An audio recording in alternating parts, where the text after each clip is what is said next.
Morning students, as you know we are doing subsidiary books and in this book we are doing cash book. We prepare the cash book with the help of three methods: single, double and triple column cash book. Today we will prepare triple column cash book. ठीक है बेटा, आज मैं आपको triple column cash book, मैंने उसको कल भी करवाया था, आज मैं आपको 2 सम्स करवाऊंगी, that is sum number 5 and sum number 6. Kindly listen this sums carefully. First of all, we will do the sum number 5. सबसे पहले हम क्या बनाएंगे? Format, T form, debit, credit, ऊपर लिखेंगे ट्रिपल कॉलम कैश बुक. जैसे मैंने आपको बताया, आपने वर्टिकली नहीं बनाना, आपने कैसे बनाना है? नोटबुक को रिवर्स करके हॉरिजॉन्टली, तभी आपका फॉर्मेट पूरा आएगा. Date, particulars, ledger folio, discount, cash, bank, date, particulars, ledger folio, discount, cash and bank. ledger folio बहुत छोटा सा बनाया करो क्योंकि उसमें कोई भी अमाउंट नहीं आता.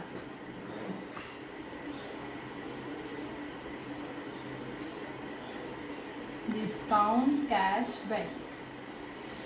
Look at the sum and what is the first entry? Paid into bank. What is the entry? Bank account debit to cash account. क्या entry है? Bank to cash. Bank account debit to cash account. This is our contra entry. क्योंकि bank भी है और cash भी है, तो कैसे लिखेंगे हम?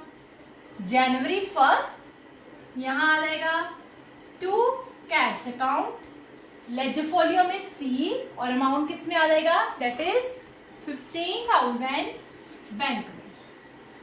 ठीक है, इधर क्या आ जाएगा?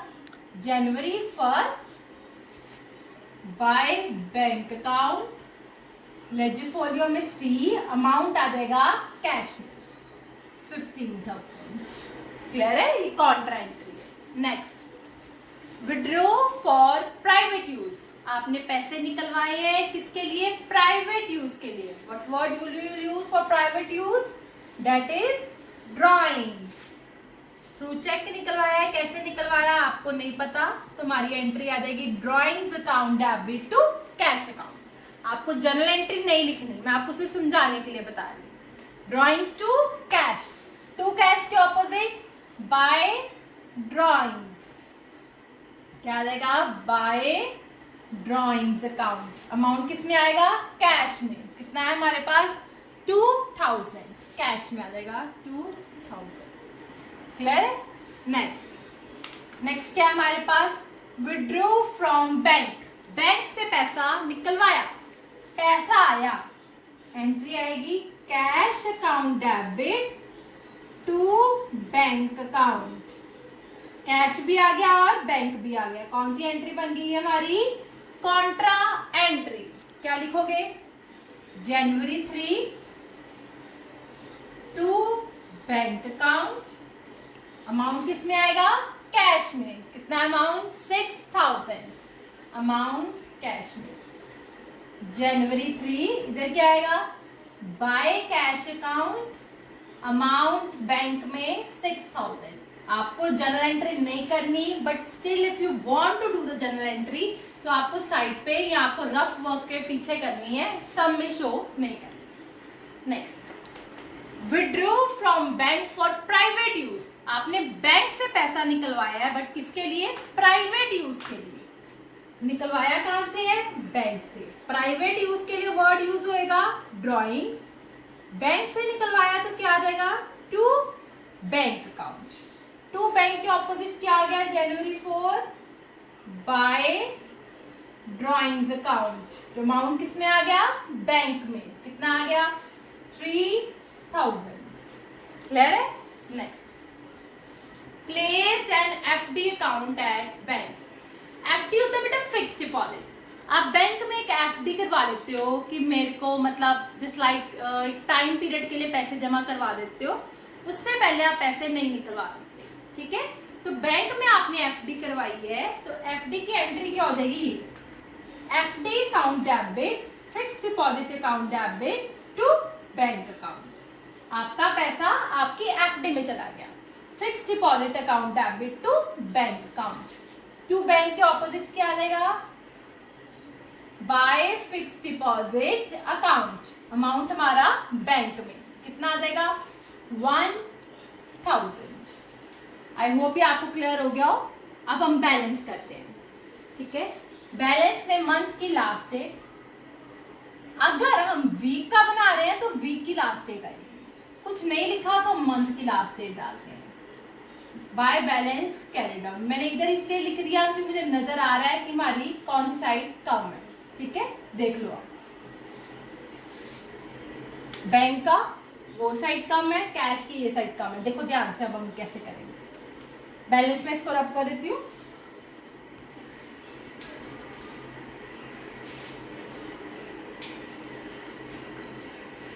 बैलेंसिंग में कैसे करती हूँ मैंने आपको बताया है। कैश का डेबिट और क्रेडिट देखते हैं पहले।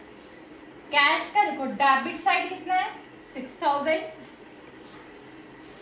कैश का क्रेडिट साइड कितना है 15 plus 2 17,000। Done. Which side is less, debit side कितना कम है 17 माइनस 6 11,000। हमारा बैलेंस किस साइड पे आएगा, डेबिट साइड पे।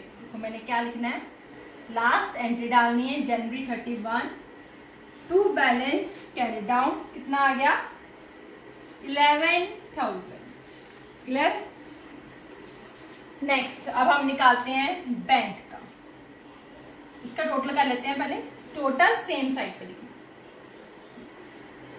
ठीक है। टोटल हमेशा अमाउंट ज्यादा वाला होता है, कितना 17,000। आप करके भी देख लो तो वही आएगा। ओके हो गया। अब निकालते हैं बैंक का। बैंक का डेबिट देखो, क्रेडिट देखो। डेबिट है 15,000, क्रेडिट है 639 प्लस 1 10,000।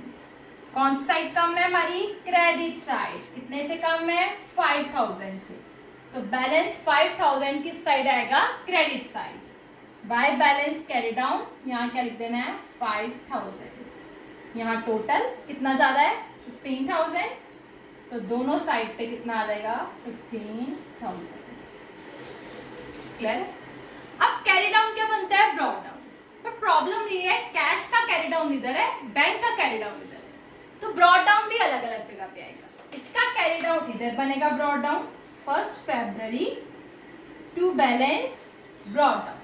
किसका कैरी डाउन है, बैंक का, तो बैंक में आ जाएगा, ठीक है। इसका इधर बनेगा 1 फरवरी टू बैलेंस कैरी डाउन, इधर क्या बन जाएगा by balance brought down. Cash में कितना आ जाएगा 11,000। आई होप ये आपको सम क्लियर हो गया हो। Still if you have any problem then you can ask for. Thank you. Now we will do word sum number 6. First of all, we will make the performer T-shape. Left hand side is known as debit side and right hand side is known as credit side. Triple column cash book. Date, particulars, ledger folio, discount, cash bank, debit side. Date, particulars, ledger folio, discount, cash bank, credit side. Format बेटा आपको सबके अच्छी तरह से run होनी चाहिए क्योंकि सारे सम तुम्हारे फॉर्मेट पे ही डिपेंड करते हैं। अगर हमें फॉर्मेट्स आएंगे तभी सम आएगा, वरना हमें सम नहीं आ सकता। ये देखो, ठीक है बेटा, डन। नेक्स्ट फर्स्ट है रिसीव। बहुत ध्यान से सुनना, ये चेक वाली ट्रांजेक्शन्स में हमेशा बच्चों को प्रॉब्लम होती है। मैं एक बार आपको लिखवा भी दूंगी, ध्यान से सुनो। Received a cheque from Ramesh to whom goods sold 2000 at 1% discount. एक बात लिख लो आप, वर्किंग नोट में है जैसे मर्जी। If check receive from customer and deposited it into bank on same day, then entry will be bank account debit to customer account. Please write down this concept. If check received from customer, अगर आप जिस दिन check receive करते हो उसी दिन ही उसको check को बैंक में डिपॉजिट करवा देते हो, बेटा चेक आपके पास आया, it is just a paper for you, जब तक आप उसको बैंक में डिपॉजिट नहीं कराते उसी दिन ही बैंक में डिपॉजिट करवा देते हो, तो एंट्री आएगी बैंक टू कस्टमर कि आपके अकाउंट में पैसा आ गया, ठीक है। But if check received from customer but not deposited into bank on same day, then entry will be, क्या एंट्री होगी फिर, जिस दिन रिसीव किया, when check received, तो आपकी एंट्री हो गई cheque on hand account debit to customer account. क्या एंट्री होगी, cheque on hand account debit to customer account, ठीक है। और जब चेक जिस दिन डिपॉजिट करवाया है तो आपकी एंट्री होगी bank account debit to cheque on hand account. क्या एंट्री होगी, bank account debit to cheque on hand account. ये याद रखना, सपोज आपने जनवरी 1 को चेक रिसीव किया और उसी दिन ही डिपॉजिट करा दिया, तो बैंक टू कस्टमर। अगर आपने चेक, आपको सिर्फ लिखा है आपने चेक रिसीव किया, डिपॉजिट आपने नेक्स्ट डे कराया, जनवरी 1 को चेक सिर्फ रिसीव किया, तो एंट्री होगी चेक आया आपके पास, cheque on hand to customer, bank नहीं आएगा। तो जिस दिन डिपॉजिट कराओगे, जनवरी 2 को डिपॉजिट कराया, तो एंट्री आएगी bank account debit to cheque on hand account. ये बस इस कंसेप्ट को नोट कर लेना, ठीक है। अब देखो first entry, received a gross check from Ramesh to whom goods 2000 1% discount. अब देखो, अब नेक्स्ट देखो, जनवरी 1 को चेक रिसीव किया है और जनवरी 2 को रमेश का जो चेक जो रिसीव किया था उसको डिपॉजिट करवाया है बैंक में, ठीक है। जनवरी 1 को चेक रिसीव किया और जनवरी 2 को डिपॉजिट कराया। अब जनवरी 1 को क्या एंट्री होगी, मैं आपको बता देती हूँ क्या एंट्री होगी। चेक रिसीव और डिपॉजिट की डेट सेम नहीं ना है, तो जिस दिन रिसीव किया उस दिन एंट्री होगी चेक ऑन हैंड, डिस्काउंट भी है तो डिस्काउंट डेबिट चेक के साथ ही आएगा। डिस्काउंट अकाउंट डेबिट किससे लिया है, टू रमेश अकाउंट, ठीक है। कितने का चेक है, 2000 का। कितने परसेंट डिस्काउंट है, 1% मीन्स 20। कितना आ गया यहाँ पे, 1980। आई होप आप क्लियर हो गया हो। अब ना चेक है ना बैंक है ना एंट्री में ना कैश है, तो क्या ये एंट्री आएगी हमारी कैश बुक में, नो, क्योंकि हमारी एंट्री में बैंक और कैश होना जरूरी है। इन दोनों में से कुछ भी नहीं है तो ये एंट्री हमारी कैश बुक में नहीं आएगी। नेक्स्ट, रमेश का चेक आपने बैंक में डिपॉजिट कराया, जिस दिन डिपॉजिट कराओगे उस दिन क्या आना है, bank to cheque on hand. क्या आएगी, bank to cheque on hand. अब आपके पास चेक कितने का था, 1980, 20 तो डिस्काउंट हो गया ना, तो आपने उतने का ही डिपॉजिट करा दिया, तो आप यहाँ पे लिखोगे, यहाँ बैंक के ऑपोजिट क्या आ गया, to cheque on hand. Bank में आ गया 1980 और डिस्काउंट में जो हमें मिला था दैट इज 20, वो डिस्काउंट में आ गया। Clear. Next, Ramesh cheque dishonoured, bank charge 40। अब रमेश का जो चेक था वो डिसऑनर मींस कैंसिल हो गया, उसके चेक बैंक में डिपॉजिट कराया था ना, उसके चेक में कुछ खराबी थी, कुछ प्रॉब्लम थी, बैंक ने उसको उसका चेक वापस कर दिया। बैंक ने वापस कर दिया किसको? रमेश को। एंट्री बन गई रमेश टू बैंक। अब उसने जो चार्जेस लगाए उसके चेक में इंक्लूड ही कर दिए। जब डिसऑनर होता है तो चार्जेस उसमें इंक्लूड हो जाते हैं। कितने कितने का चेक था? अब 2000 आएगा, क्योंकि अब डिस्काउंट, जब बेटा चेक डिसऑनर हो जाता है तो हमारा डिस्काउंट क्या हो जाता है? कैंसिल हो जाता है। डिस्काउंट क्या हो जाता है? कैंसिल हो जाता है। ठीक है बेटा, तो अब चेक कितने का बन गया? 2000 का, जिसमें से 20 डिस्काउंट है। ठीक है, वो आपको लग गया पता। अब बैंक ने कितना वापस किया? बैंक के पास चेक कितने का था? 1980 प्लस 40 रुपीज उसने लगाए चार्जेस। कितना बन गया? 1980 प्लस 40। ठीक है बेटा, बैंक ने चेक वापस कर दिया तो रमेश टू बैंक, चेक आया था बैंक के पास 1980 का प्लस 40 रुपीज चार्जेस। कितना बन गया? 2220।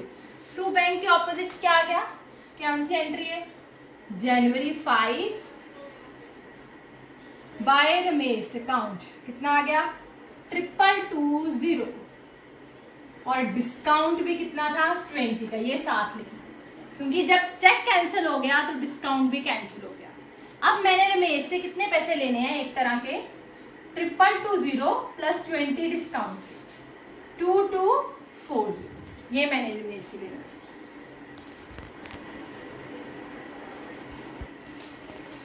यहाँ पे थोड़ी बेटा कैलकुलेशन में मिस्टेक होगी, ध्यान से सुनना। रमेश का चेक डिसऑनर हुआ तो रमेश टू बैंक, एंट्री बिल्कुल ठीक करी है हमने। बैंक के पास चेक था 1980 का प्लस 40 बैंक ने चार्जेस लगाए। टोटल रमेश का कितना डिसऑनर हो गया? 2020। टू बैंक के ऑपोजिट क्या आ गया? बाय रमेश 2020 हो गया। अब मैंने रमेश से कितने पैसे लेने हैं आप मुझे बताओ, क्योंकि जब चेक डिसऑनर हो गया बैंक ने तो अपनी तरफ से डिसऑनर कर दिया उसने। मैंने रमेश से अब कितने पैसे लेने? मैंने जो उसको डिस्काउंट दिया था वो भी क्या हो गया? कैंसिल। मैंने रमेश से 2020 तो लेने ही लेने हैं, प्लस जो 20 इसको डिस्काउंट दिया था वो भी कैंसिल हो गया। तब उससे मैंने लेने हैं 2040। 2000 हो गए जो गुड सोल्ड किए, 40 हो गए बैंक चार्जेस के। 2040 रुपीज मैंने उससे लेने हैं। ठीक है, नेक्स्ट।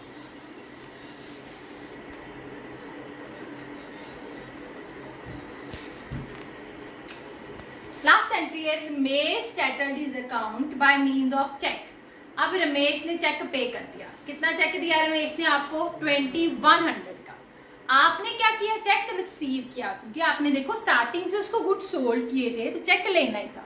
कितना पैसा दिया उसने आपको? 2160 इंटरेस्ट। आप सीधा ही लिखो bank to Ramesh.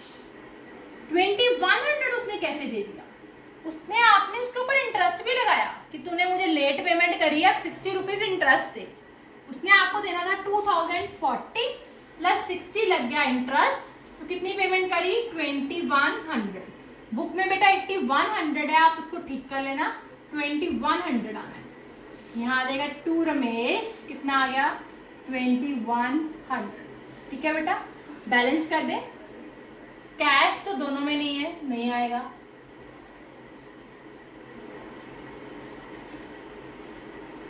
Discount 20, cash इसमें नहीं है। डिस्काउंट 20, कैश नहीं।